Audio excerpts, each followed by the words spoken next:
O primeiro tópico que eu tenho para falar aqui para vocês é sobre as funções esquecidas da Standard Library do Kotlin, certo? A Standard Library do Kotlin, ela traz diversas funções que a gente, quando a gente vai tornando o nosso código um pouco mais Kotlin idiomático, a gente vai utilizando com cada vez mais frequência. Por exemplo, as scope functions, como apply, let, run, with, que não é uma scope function, mas também é uma função prevista dentro da Standard Library, né? Funções que estão lá para a gente utilizar. Eu não vim falar dessas, tá? Vocês já devem ter visto muito material por aí sobre as scope functions e sobre essas funções que normalmente a gente já vê mais presente dentro das code bases. Eu vim aqui falar sobre outras, às vezes a gente nem se toca que elas estão lá dentro da Standard Library. A primeira função, só para a gente esquentar, é a função repetir. A função repetir, ela aceita o inteiro, aceita um bloco, um lambda, e aí ela vai chamar aquele lambda n vezes. Nada mais é do que um loop encapsulado. Aí você olha assim e fala, nossa, trivial, eu mesmo podia fazer. É verdade, só que já está pronto lá. Às vezes você nem sabia, certo? Então se você precisar repetir coisas, nesse estilo assim, olha, eu quero chamar a mesma coisa 10 vezes, né? Esse é o melhor Hello World em Kotlin possível. Hello World, imprime meu nome 1000 vezes no console, tem a função repeat. Olha aí, ó. Show de bola, hein? Se eu for ensinar Kotlin para alguém, demonstrar seus poderes mágicos de programador ou programadora, olha que convite, né? Que convite. Muito bem, só para esquentar, tá? Essa função está lá dentro da Standard Library. Uma outra que está lá dentro da Standard Library, e que também é bem pouco utilizada, porque diferente das outras scope functions, ela existe desde a versão 1.1 da linguagem, que é uma coisa que é de 2 anos para cá, mais ou menos, né? E não de 5, 6 anos para cá. É a função also, que é uma extension function em cima de um tipo qualquer. O que a função also faz? Ignorando aqui essa API de contrato, né? O que a função also faz é, para um determinado tipo, ela aceita um bloco que vai do tipo pro nada. E aí, o que ela faz? Ela chama o bloco e revolta o próprio tipo. Como que isso é utilizado? Isso é utilizado mais ou menos assim. Vamos imaginar que eu tenho uma função validação, que aceita uma string e valida aquela string, por exemplo, nome, se esse nome está entre 2 e 20 caracteres. Pode ser? Pode ser. O que essa string volta, não está descrito o tipo aí, mas o que essa string volta é um booleano. Volta um boolean.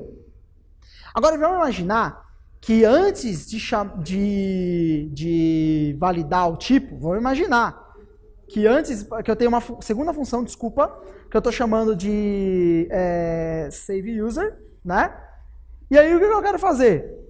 Eu quero pegar e eu quero encadear a chamada, a validação com o salvamento. Só que aqui nesse caso, aqui o meu exemplo ele é capcioso, por quê? Porque aqui o also, da maneira como ele é desenhado, o salvamento ele acontece antes da validação. E o que o meu save user retorna é exatamente o que validate retorna, que é um booleano. Esse exemplo ele é didático, ele não é prático, tá bom? Isso aqui não é uma API do mundo real, tá? O que save user retorna? Resposta, o que validate retorna, um booleano. Por quê? Porque also está definida em cima do retorno de validate. E se validate volta um booleano, então also volta também um booleano. A diferença é que antes de retornar o booleano, also vai chamar o bloco. E chamar o bloco significa salvar o nome, que é uma outra função que está declarada em algum outro lugar. Ou seja, quando que você usa also? Você usa also na hora que você quer ter uma abordagem idiomática, por exemplo, sei lá, você quer logar antes de salvar. Nossa, quantas vezes eu faço isso? Ao invés de colocar o login de forma explícita, o que eu precisaria estar dentro do tipo para colocar o login, eu uso por fora chamando also. E aí ele executa antes da ação. Não sei se vocês entenderam. Pois muito bem. Also, uma função esquecida lá dentro da Standard Library, que você tem para todo tipo que está definido na linguagem ou que você define também. Beleza? Uma outra função que está lá dentro da Standard Library são as funções, outras duas, né? São as funções takeIf e takeUnless. O que essas funções fazem? Essas funções estão definidas em cima de qualquer tipo, e aqui no caso do takeIf, essa função está aceitando um bloco que é chamado de predicado. Esse predicado vai de um tipo para um booleano, e o retorno dele é o tipo nulável. Tipo nulável. Ou seja, ela é uma função que vai do tipo não nulável para o tipo nulável na saída. E o que acontece? O que acontece é que o predicado que é passado como parâmetro vai ser avaliado em cima do tipo. Se for verdade, o próprio tipo é retornado. Se não, um nulo é retornado. Ou seja, ela é uma função que, para um determinado tipo e um predicado, ela pode anular a sequência da invocação dessa função. Aí você fala o seguinte, poxa, Kotlin, linguagem com null safety, como first class da linguagem, por que alguém teria o interesse de transformar uma coisa que já não é nula, com 100% de certeza, em uma coisa nula? E a resposta é, isso é o takeIf, tá? O que o takeUnless é? O takeUnless é a mesma coisa, só que com o predicado invertido. Certo? É a mesma coisa. Você fala, por que essas duas funções existem? Essas duas funções existem como uma espécie de recalque da ausência do operador ternário do if. Não sei se vocês sabem, Kotlin não tem ternário. O que tem em Kotlin é o Elvis Operator. E o Elvis Operator, ele é avaliado na hora que eu, por exemplo, tenho um nullable como parte direita de uma expressão, eu consigo invocar o Elvis Operator e saber que se takeIf retornou nulo, então o que vai ser chamado é o lado direito do Elvis, se não é o lado esquerdo. É assim que o Elvis Operator faz. Ou seja, ao invés de eu ter um ternário, eu tenho duas extension functions em cima de qualquer tipo, takeIf e takeUnless, que, dado que o predicado avaliou com true, eu volto o próprio tipo, senão eu executo o lado direito, que é o lado do Elvis. Então é como se fosse um ternário. Como se fosse um ternário. Mas não é um ternário, porque o operador, a interrogação mesmo, lá, que a gente já usou lá, né? Em C, em Java, C Sharp, C++, esse não tem em Kotlin. Beleza? takeIf e takeUnless. Mais duas funções que estão previstas aí na Standard Library da linguagem. Beleza? Ficou claro esse exemplo aqui ou não? Deu para entender? Alguém se perdeu nisso aqui? Beleza? Então tá bom. Isso aqui é um aperitivo, tá? Fácil. Começando fácil a palestra com as funções esquecidas, porque agora vai piorar. Certo? Próximo tópico que a gente vai falar é sobre invoking. Invoking. Vamos falar sobre invoking. Vamos imaginar que eu tenho lá minha aplicação e eu estou precisando parsear um deep link. Pode ser? Pode ser. E aí eu defino lá uma classe deep link parser que vai aceitar uma URI, vai parsear essa URI, vai voltar um product ID. Certo? Eu quero abrir o detalhe do produto na minha aplicação a partir do link do produto na web. Pode ser? Bacana. O que o comportamento de deep link parser faz não importa. O que importa é que uma instância dele vai ser criada e parse vai ser chamado. Ótimo. Quem vai eventualmente utilizar o Deep Link Parser? Quem vai utilizar o Deep Link Parser é uma classe que eu estou chamando de Deep Link Handler. Né? E o Deep Link Handler, o que ele vai fazer? Ele vai utilizar o Product ID que vai ser retornado pelo parser para montar o intent que vai ser correspondente da activity de detalhe de produto que eu vou lançar. Uma coisa é o parsing do Deep Link. A outra coisa é o intent que lança a intenção, ó, o intent que lança a intenção, né? É o intent, a intenção derivada daquele deep link. Beleza? Duas abstrações aí, e o parser, ele é colaborador do handler. Tá bom? Palestra anterior, princípio da responsabilidade única. Certo? Uma coisa é o handler do deep link, outra coisa é o parser do deep link. Olha aí, hein? Olha aí que sucesso. Muito bem. Só que olha só que interessante. A minha classe Deep Link Handler, ao invés de expor o método handle, ela expõe essa coisa esquisita que é uma sobrecarga do operador invoke que toda classe define. O que isso me possibilita? Isso me possibilita utilizar Deep Link Handler não como uma instância, mas como uma função. Vamos ver como isso funciona? Na hora que eu faço aquele operator from invoke, eu estou sobrecarregando o operador invoke de uma instância. Como que isso funciona? Eu vou criar uma instância de parser, vou criar uma instância de handler que vai pedir uma instância de parser, e aí, olha só como que eu vou pegar o meu intent. Olha só como eu vou pegar o meu intent. Eu vou pegar ele mandando ao RI em formato de string e usando a instância de handler como se fosse uma função. Se não tivesse essa linha aqui, que você olhasse para o handler, o que você ia ver? Isso é uma instância ou uma função? Uma função, mas o que você sabe que ele é? Uma instância. Então isso é um invoking de uma instância. Certo? Isso é um invoking de uma instância. Aí você fala, cadê o Pedroso? Não tá aí, né? Não tem problema, não tem problema. Aí ele chegou outro dia e falou, não vi muita vantagem. Aí eu falei, hold my beer, né? Hold my beer. Vamos ver um exemplo prático de como que a gente usa isso? Para a gente ver um exemplo prático de como que a gente usa isso, a gente vai ver mais de um, tá? Mas um exemplo prático que a gente usa invoke de instância é quando a gente está desenhando DSLs. DSLs é um tópico que eu gosto bastante.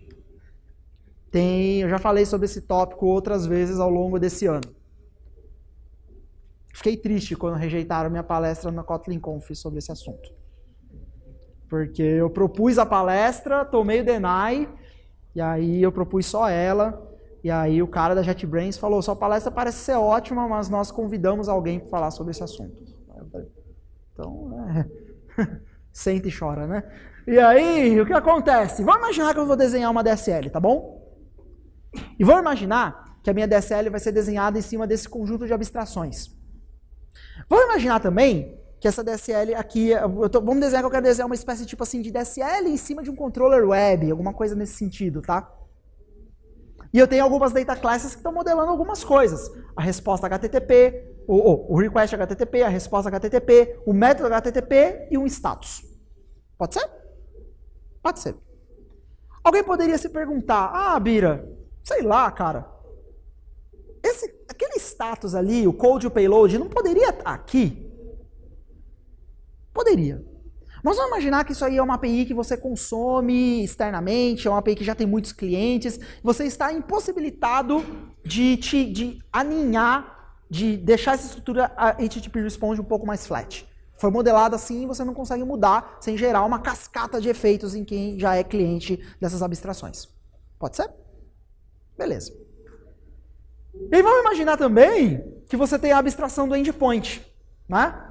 Abstração do endpoint, que tem lá o request e o response, e quando o handle do endpoint foi chamado, eventualmente ele vai orquestrar o que acontece entre o request e o response, que tanto faz pra gente. Tá?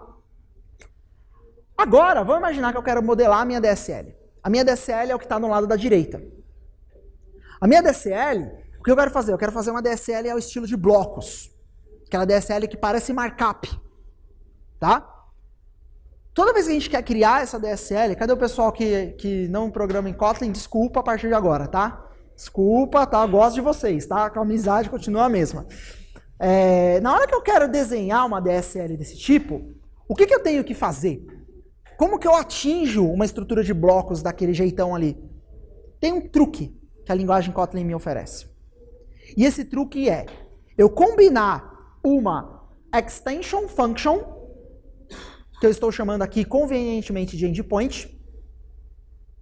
E por que endpoint, desculpa, uma extension function não, errei, desculpa. Uma high order function, desculpa. High order function. E aí, olha só o que é passado como parâmetro dessa high order function. É passado uma função, mas não é uma função qualquer. Não é uma função qualquer. É uma extension function. E é uma extension function que a gente chama de lambda extension. Ela é uma extension function em cima da classe endpoint. Só que por que ela é chamada de lambda extension? Porque como que é o nome dessa extension function? Não tem.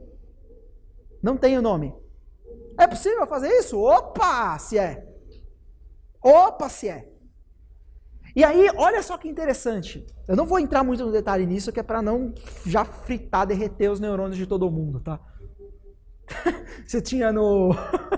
tinha lá, eu não sei porquê, tem hora que o YouTube me manda umas recomendações aleatórias, e aí eu não sei por que cargas d'água caiu um link de Cavaleiros do Zodíaco lá na minha timeline. Eu falei, nossa, 20 anos que eu não assisto Cavaleiros do Zodíaco, sei lá, né? Aí tinha lá o golpe fantasma de Fênix, que destruiu os nervos do adversário. É mais ou menos isso que vai acontecer aqui, certo?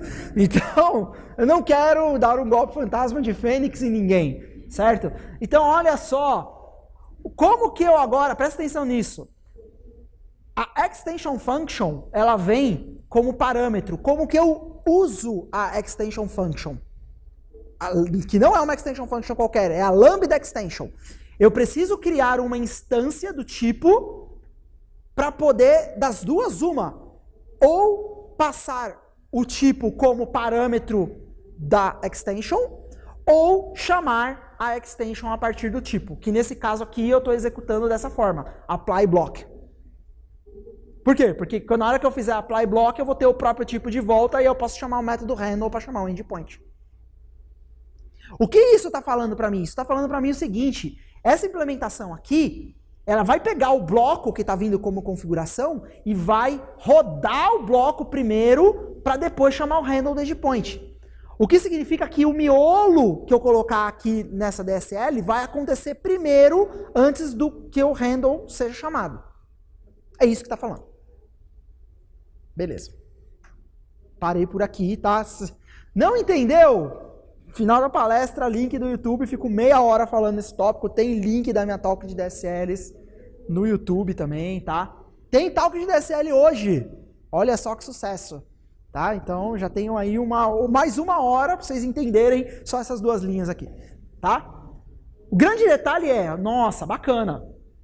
Agora, vamos imaginar que eu quero começar a colocar o corpo da DSL. E aí, o corpo da DSL, eu vou definir aqui com o markup o que é o meu request e o que é o meu response. Fazer a configuração desse endpoint. Certo? Então aqui eu estou configurando meu endpoint. Nesse path, com o método post, retorna esse JSON, ou quando o request for esse post com esse JSON, o response é isso aqui. Beleza? Como se fosse uma config. Como que eu vou atingir? Como que eu posso atingir isso? Eu posso, por exemplo, declarar request response como properties desse endpoint. E aí, eu posso utilizar a função endpoint é a função de entrada da DSL.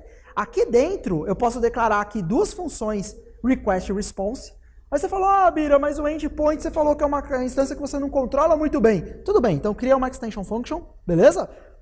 E aí, o que são essas duas funções? Elas são funções que mantêm essa mesma semântica. Elas aceitam uma lambda extension como parâmetro, certo? E aí, o que é o output da execução da lambda extension? É preencher as duas variáveis. E tem que lembrar que o handle continua lá dentro da classe endpoint. Ou seja, o que vai acontecer? Na hora que o bloco request for chamado, for executado, a variável request vai ter sido preenchida. E a mesma coisa o response. Beleza? O response aqui está em aberto o que o bloco do response faz. Mas o bloco do request a gente já consegue ver. O bloco do request é esse daqui, ó. Por exemplo, esse. Beleza? Agora, olha só o que aconteceu. O meu response, eu vou ter que pegar... Aqui eu deveria ter mudado isso aqui, ter feito uma extension function para ter deixado mais claro, né? Mas tudo bem. Eu vou ter que pegar e colocar uma extension function que vai aceitar uma lambda extension para poder fazer o setup do status no HTTP response. Por quê? Lembra aquilo que eu falei? Se eu quiser ter, por exemplo, aqui o status preenchido, que é o que eu quero inicializar para poder formar essa DSL de markup, o meu status ele está aninhado dentro da classe HTTP response. Ou seja, eu preciso inicializar ele de forma explícita. Em outras palavras, o que eu acabo vendo? Eu acabo vendo que a minha estrutura da minha DSL, ela está refletindo aqui em notação de markup exatamente a mesma hierarquia de tipos sobre a qual a DSL é construída. Aí a grande pergunta é, puxa vida, será mesmo que eu não tenho como arrancar esse status aqui fora e achatar para ficar request, method body, response, code payload? Será que eu não tenho como fazer isso? A resposta é, você tem como fazer isso. Aqui que vem a sacada. E como que a gente vai fazer isso? A gente vai utilizar o que eu expliquei há 10 minutos atrás. A gente vai usar o invoking. E como que a gente vai usar o invoking? A primeira coisa que eu vou observar, olha só, é que a minha property response tem o mesmo nome da função que poderia ter sido uma extension function chamada response. Não tem o mesmo nome? Tem, né? E se eu fizer assim? E se ao invés de adicionar ali o status native response da maneira que eu fiz, e aí eu estava dessa forma, e se eu fizer isso aqui? Eu tiro o response daqui e eu adiciono uma sobrecarga do operador invoke no HTTP response, com a mesma assinatura que ele fazia antes. Sabe o que aconteceu na hora que eu fiz isso aqui? A minha DSL, que antes estava com o nível de alinhamento de status, perdeu o nível de alinhamento de status. E por quê? Porque aqui eu estava chamando uma function, e ali eu estou utilizando uma instância como uma function. Nossa senhora! Holy fucking shit, né? Pois é. Da onde que veio esse exemplo? Da onde que vem esse caso de uso de invoking, né, de instância? Capítulo 11 do livro Kotlin in Action, Design de DSLs. Beleza? Então, já recomendei 2 livros aqui hoje, certo? Clean Code e Refactoring. Então, você vai utilizar o seu cartão, mas chegar em casa, ao invés de entrar no Netflix, você vai parcelar a sua compra na Amazon, certo? E vai adquirir o Kotlin in Action, para ler depois. Beleza? Capítulo 11 sobre DSLs. Esse é um exemplo de invoking. Em particular, esse exemplo, ele não está... O uso dedicado de invoking para você achatar alinhamento em DSL é citado no capítulo 11, mas esse exemplo em particular eu adaptei do curso do Raj Hariri, que fica dentro do O'Reilly, curso avançado de Kotlin. Tá? Vocês acessem lá Safari Books Online, plataforma de e-learning do O'Reilly Books, e aí vocês têm 1 mês para poder assistir de graça o curso de Kotlin avançado, no qual esse cara, que é Developer Advocate da JetBrains, que é a empresa que toca a linguagem Kotlin, né? Ele fala sobre DSLs, coroutinas, generics e uma série de outros tópicos aí em nível bastante interessante, tá? Beleza. Então, vamos falar sobre companheiros, tá? Mas não esse companheiro aqui, gente, tá? Seus companheiros, tem companheiros que a gente sabe que são, sim, espetaculares, né? Vão além da nossa expectativa, tá? Mas não é sobre esse tipo de companheiro que eu quero falar. O que eu quero falar é sobre Companion Object. Tão criticados por quem vem do mundo Java. Nossa, é assim que eu declaro uma constante, né? Então, muito bem. Muito bem. É que se você está olhando o Companion Object só por esse aspecto, você está olhando ele só como um namespace de constante. E aí eu concordo que, de fato, ele pode não ser a melhor coisa. Tá? Poderia ter uma outra decisão de linguagem, mas essa foi a decisão que foi tomada. Tá? O grande detalhe é que é o seguinte, olha só, o seu Companion Object, ele pode conformar com uma interface. Alguém aqui já tinha se dado conta disso? Pois muito bem, ele pode conformar com uma interface. Ou seja, você pode ter um Companion Object que internamente implementa o comportamento, só que o tipo do qual ele é companheiro não conforma com aquele comportamento. Isso é possível? É possível. É interessante? Não sei. Depende do que você está fazendo, tá? Eu já usei Companion Object, por exemplo, para conformar com uma função, uma bifunction, uma trifunction do RX, alguma coisa assim. Tá complicado, hein? 10 minutos, agora vou usar os 5 que eu tinha extra da palestra anterior nessa. Então, o que acontece? Você pode usar seu Companion Object para isso, mas esse exemplo aqui não é o que eu gosto tanto. O que eu gosto mais do Companion Object, aqui vão me criticar. Aqui vão me criticar. É para fazer o que eu chamo de Fake Constructor. Fake Constructor. Olha essa classe Location. Essa classe é uma Data Class. E aí eu estou dizendo que ela tem um construtor primário que aceita 2 floats. como cargas d'água eu consegui criar uma location passando essas duas representações de localização em string. Como isso foi possível? E a resposta é, eu usei o meu Awesome Companion Object. E aí, olha só que bacana. Eu combinei o meu Companion Object, eu sobrecarreguei o método invoke, o operador invoke dele.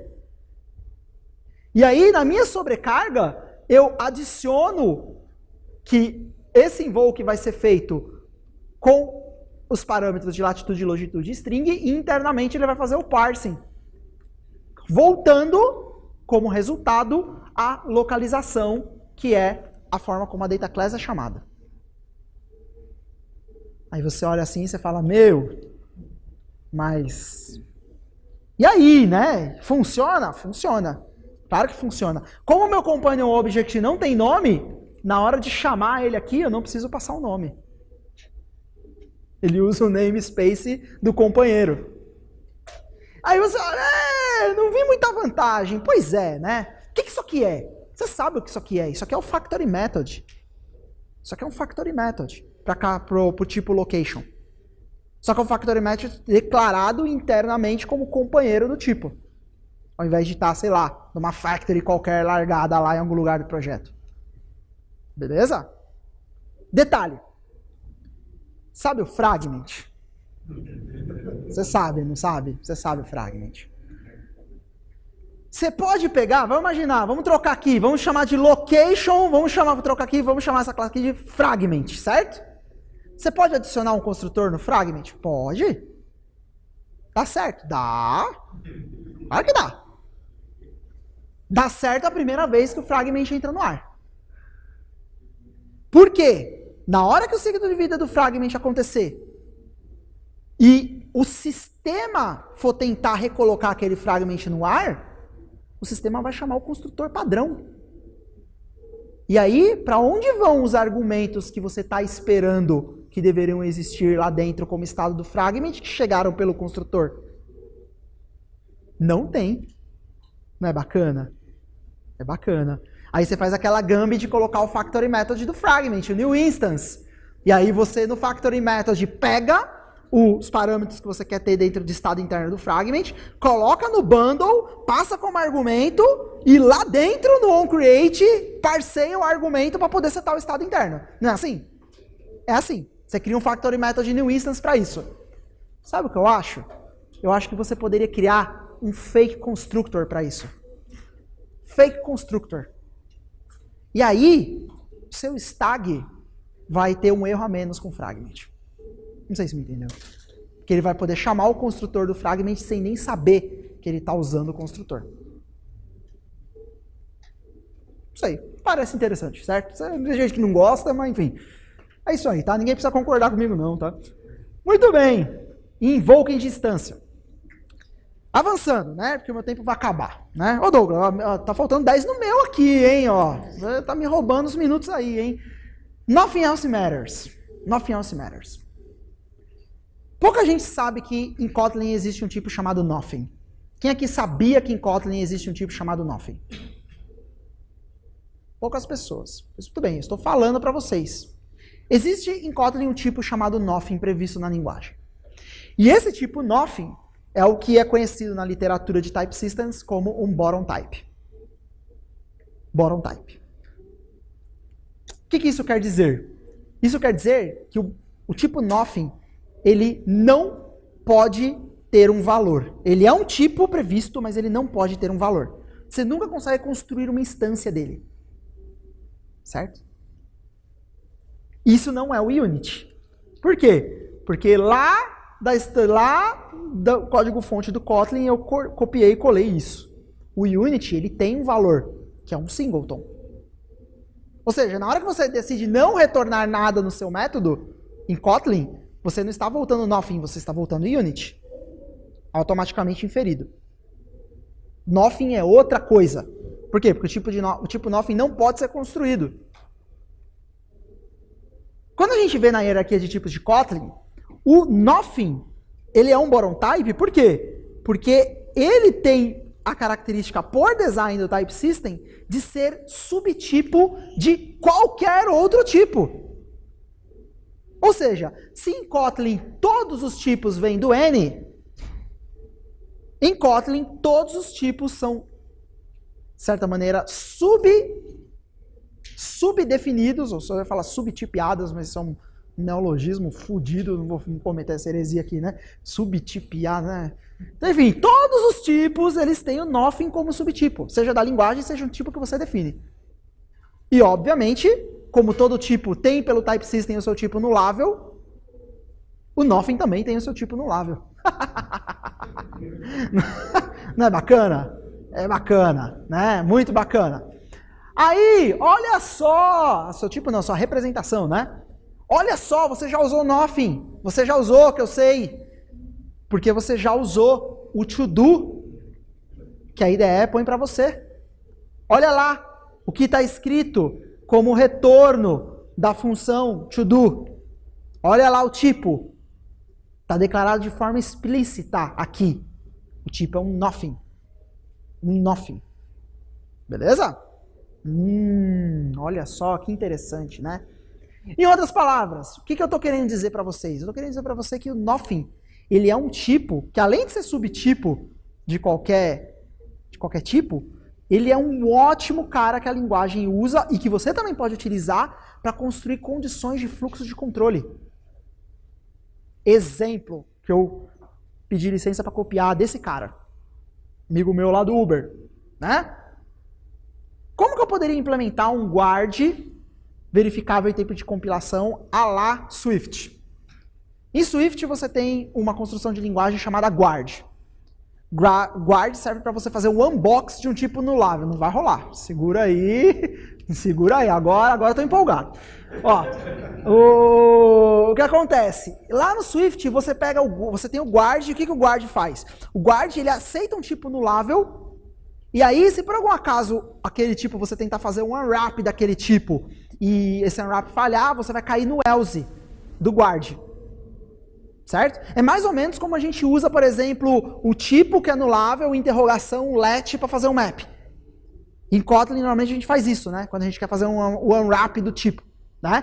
Então, eu, por exemplo, faço 100% das vezes assim. É tipo nulável, interrogação, let, uso, Elvis Operator, joga ou faz o caso alternativo. Beleza? Muito bem. Agora vamos imaginar que eu quero implementar um guard lá Swift. O que o guard ele vai receber? Ele vai receber o tipo nulável que eu quero avaliar e ele vai receber uma função que vai do nada para o nothing. Olha só. Certo? Vai do nada para o nothing. E o que sai da função guard? O tipo. O tipo. Ou seja, entrou o nulável e saiu o tipo. Como que funciona isso? Funciona assim. Se o receiver for nulo, eu chamo o bloco. Se não, eu retorno o receiver. Aí você fala, e funciona isso? Funciona? Ou se funciona? Vamos imaginar que eu estou pegando essa property aqui e apesar de estar inicializando ela com valor, eu estou declarando ela explicitamente como tipo string nulável. Aí agora, vamos imaginar que eu quero validar que essa string não é nulável. Como que eu posso fazer isso? Eu poderia chamar o guard passando a string e passando o caso alternativo como retorno. Só que o retorno da onde? O retorno dessa função aqui. É aqui que ele vai retornar. Aí você fala, mas como que eu poderia fazer também? Um outro controle de fluxo. Poderia lançar uma exception dentro do bloco. O que não vai funcionar? Se eu tentar fazer qualquer coisa que não seja lançar uma exception dentro do bloco. Tentar fazer uma inicialização aqui, não vai rolar. O compilador me garante isso. Por quê? Porque aqui eu tenho que construir um tipo que não tem valor, um nothing. E um nothing é isso. Ou eu tenho que retornar da função externa, ou eu tenho que lançar uma exceção. Eu tenho que escapar daquele fluxo. Eu não posso retornar ali. Não posso construir um tipo ali, entendeu? O compilador me garante isso. Isso o Swift não faz para você. Pega essa, entendeu? Que pessoal, tem alguém de OS aí? Cadê o pessoal de OS? Levanta a mão aí. Não fica com vergonha, não. Sei que vocês estão por aí. Tem isso em Swift? Como que é seu nome? A da mocinha ali, ruiva ali. Você que levantou a mão? Pois muito bem. Tem isso aí, o seu compilador chia?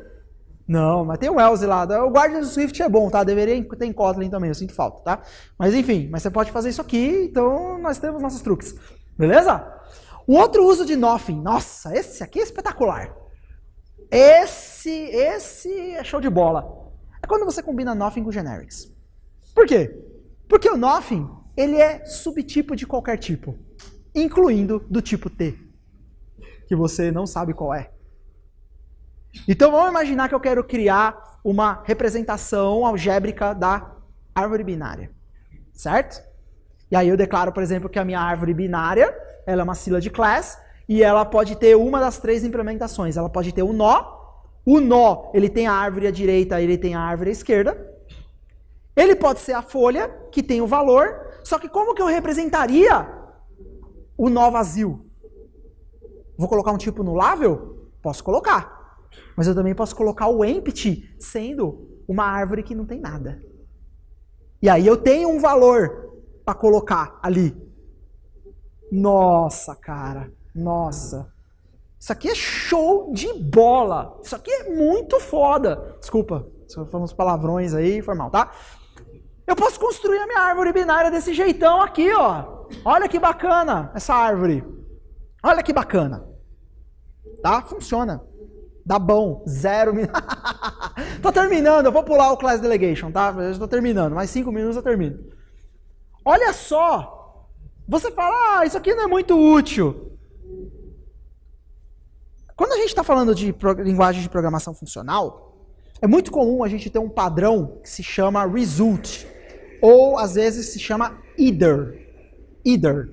Lá no Arrow, lá que a galera lá do Arrow KT toca, tem um tipo either. Ele não é implementado desse jeito, tá? Mas é muito comum a gente ver esse tipo de implementação para o tipo either. O que o tipo either ele é? Ele é um tipo de dado algébrico que é definido a partir de um resultado com 2 tipos distintos.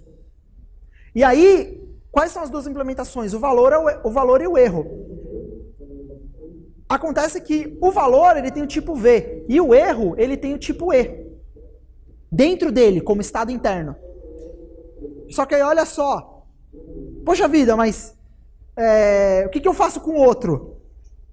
Resposta, você parametriza como nothing. Padrão either. Sabe como eu uso isso aqui no projeto meu? Puta, tá gravando isso aqui, né? Tem como colocar um pi aí, né? Pi. Bom, foda-se, alguém me procura aí, eu falo como eu uso. Então é isso aí, tá? Mas isso aqui é muito útil mesmo.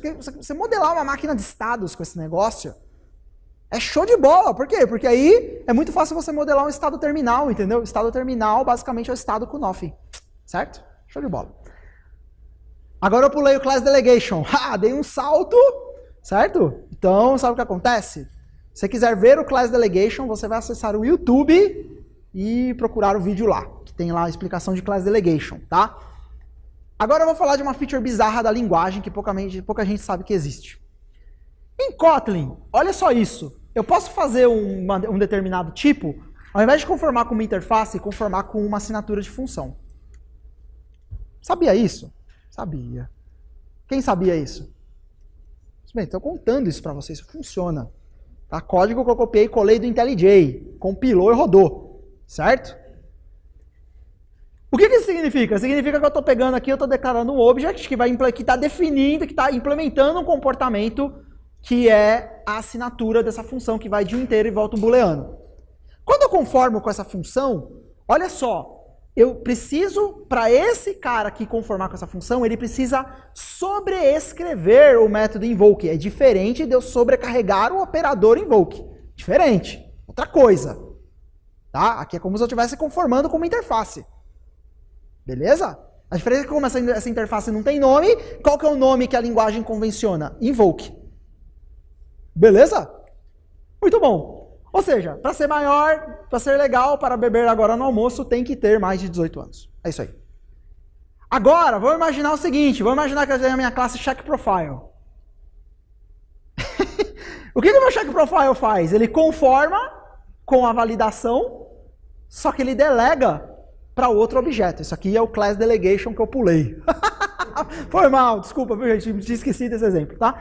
Muito bem. E aí, o que eu posso fazer? Eu posso usar o check profile como uma instância. Olha só, cara. Você vai falar, mas, pô, Bira, eu não poderia ter declarado uma função ali, direto, validate? Poderia, eu fiz isso aqui só para mostrar que funciona, tá? Não é para ser útil para alguma coisa, não. Beleza? Funciona isso aqui, show de bola, né? Você delega de um object para o outro e tal. Bacana. Agora, e se eu falasse para você, esse é o último exemplo e eu vou terminar. Aí eu tenho certeza que eu termino. E se eu falasse para você que na hora que você está definindo extensions, você não precisa definir extensions necessariamente para instâncias. Seja para um object, seja de uma instância de uma classe que você criou. Você acreditaria em mim? Pois muito bem, isso é possível. Vamos imaginar que eu estou pegando aqui um function literal. E esse function literal ele tem o tipo que vai de um inteiro para um booleano e ele é implementado por esse bloco. Beleza? Eu estou imaginando que a semântica desse function literal é o seguinte, olha, para a pessoa estar viva, ela tem que ter menos de 150 anos, certo? Como que você sabe que a pessoa está viva dentro do seu sistema? A resposta, ela tem que ter menos de 150 anos. É o que eu estou achando que é vivo, né? Sei lá, o Guinness diz que é uns 130, sei lá, entendeu? Mas enfim, pus 150 que é para dar uma folga. Certo? Ou seja, se aparecer alguém com 300 anos no meu sistema, eu sei que essa pessoa está morta. Beleza?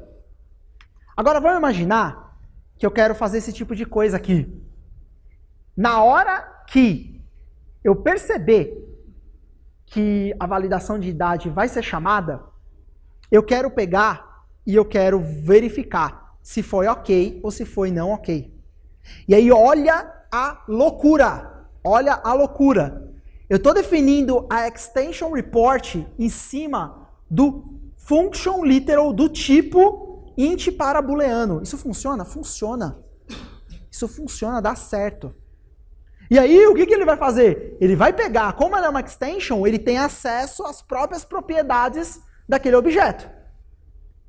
Ou seja, eu posso chamar um invoke do objeto passando o parâmetro, só que antes de invocar, o que eu vou fazer? Eu vou chamar o also para logar.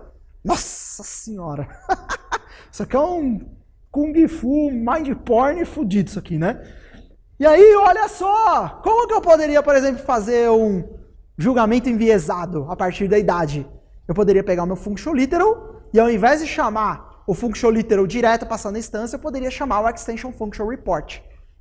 Ou seja, se tiver ok, ele vai printar ok no log, se não ele vai printar não ok. Se tiver morto, ele vai printar não ok. Não vai rolar esse cara, não vai rolar.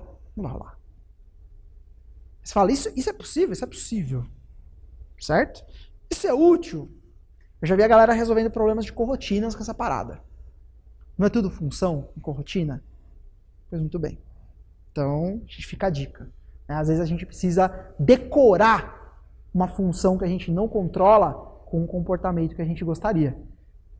Não sei se vocês estão vendo aqui, que isso aqui é como se fosse o decorator pattern de orientação a objetos. Só que aqui a gente está falando de funções. É ou não é? É. Desculpa, viu, gente? Desculpa. Terminei, certo? Eu terminei. Isso que eu cortei o Class Delegation ainda, né? Os mesmos GIFs da outra apresentação, para quem já viu. Desculpa, tá? Eu sou preguiçoso mesmo. A preguiça é a mãe do progresso, né? Já disse alguém aí, tá? Considerações finais. Kotlin tem seus segredos. Né? A gente deveria sair para explorar esses segredos. Né? Não, ela é uma linguagem pragmática? Ela tem os seus segredos. Né? Eles estão por aí, vamos explorá-los. Por quê? Porque na hora que a gente vai aprendendo essas features que são, digamos assim, fora da caixinha da linguagem, a gente revisita o nosso próprio conceito em cima da linguagem e a gente acaba aprendendo algumas coisinhas aí no meio do caminho também. Beleza?